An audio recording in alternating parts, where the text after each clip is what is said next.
We're also following new developments tonight in the case of a beloved D.C. photographer whom police say was murdered on Labor Day. Joe SHYMANSKI'S dismembered remains were found burned and scattered in the woods near a small town in central Pennsylvania.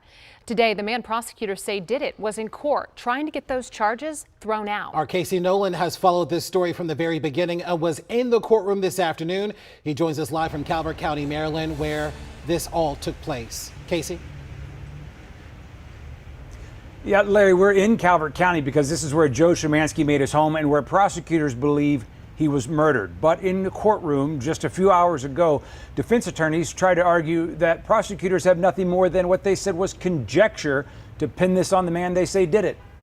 Joe SHYMANSKI was well known in D.C. for his whimsical work with Star Wars and Legos. Friends say he was just as well known to them for his devotion to his kids. That's why when he wasn't there to meet them at his Calvert County home on Labor Day, when his ex-wife arrived to drop them off, they knew something was wrong. In court Friday, prosecutors told a judge that this man, Brandon Holbrook, shot and killed SHYMANSKI in his driveway the Sunday before Labor Day, then drove his body 200 miles back to Holbrook's home in Reidsville, Pennsylvania, where he burned and discarded SHYMANSKI'S dismembered remains in the woods behind his house. Prosecutors say Holbrook had been in a relationship with SHYMANSKI'S ex-wife, who had recently distanced herself from him.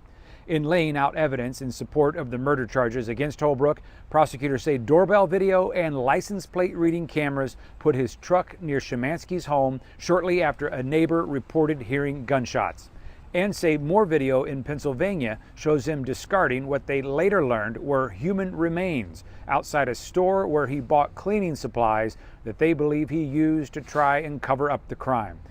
But Holbrook's attorneys argued prosecutors don't know how SHYMANSKI actually died, don't have any witnesses who saw Holbrook with SHYMANSKI, and no witnesses to prove it was him driving his truck in Maryland.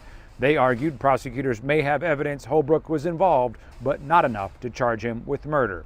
Also in the courtroom, more than a dozen of SHYMANSKI'S friends. I felt like I was coming to honor somebody and make sure that justice is served. Yeah. Justice for Joe.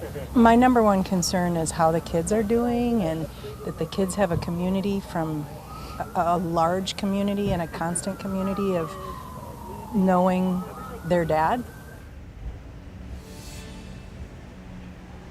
Now, the judge ultimately ruled that while the defense attorneys have what she said are significant points that will be relevant at trial, right now, she said prosecutors have probable cause to proceed with this case. She ordered Holbrook back to the county jail without bond until his next court appearance, which will be next month. Live in Calvert County, Casey Nolan, WUSA 9. Meanwhile, we have family and friends still waiting for some form of justice. Casey, thank you.